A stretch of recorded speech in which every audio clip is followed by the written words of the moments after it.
Carl Crawford wanted to let everybody know he didn't regret signing with Boston. I think the $140 million plus probably had something to do with that. We know he was hurt last year. We know he missed the first 89 games this year. But he also seemed to take issue, Terry, with being dropped in the order after 2 games. You put him back up to number 2. Last year was a tough one for him. I'm just wondering what your reaction was to him seeming to be critical of the way you handled him last year. Yeah, I got some phone calls, so I figured something happened. I think our revisionist history is probably a little bit different. As a manager, you walk a fine line when you're moving guys in the lineup because you don't want to hurt confidence. At the same time, you have to try to look at the small picture and the big picture.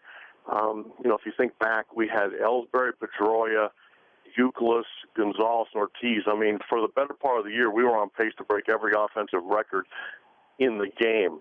Now, my responsibility is to make Carl understand that, and I actually thought I did that. When you hear comments made like that, it means that I didn't do my job good enough, and I feel bad about that. I'm wondering now, though, if you look at it as a manager and spending some time up in Boston, like I think you went as far as you possibly could with backing your players, even when it was obvious you shouldn't even be backing them. And I get why you did that. That's part of the massaging egos and making sure you don't make a big deal out of these little things. But when he says something about spring training versus being tired this year and last year, and he says, well, last year we didn't, quote, do anything. How could I get tired? How is your reaction different now not being the manager anymore as opposed to how you'd handle that if you still were his manager? Well, your agenda is different. When you're a manager, your job is to maybe deflect stories, even if you know they're true, because you're trying to get the most out of your players. Mm-hmm. When you're an analyst or something, you're supposed to tell what you see on the field. I was always comfortable with what we did on the field.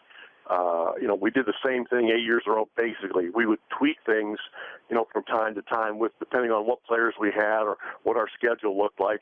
And there were years where we came out of the gate like a house of fire, and there were years like last year where we came out and couldn't win a game. So, again, you just always do what you think is right, and then you live with the consequences.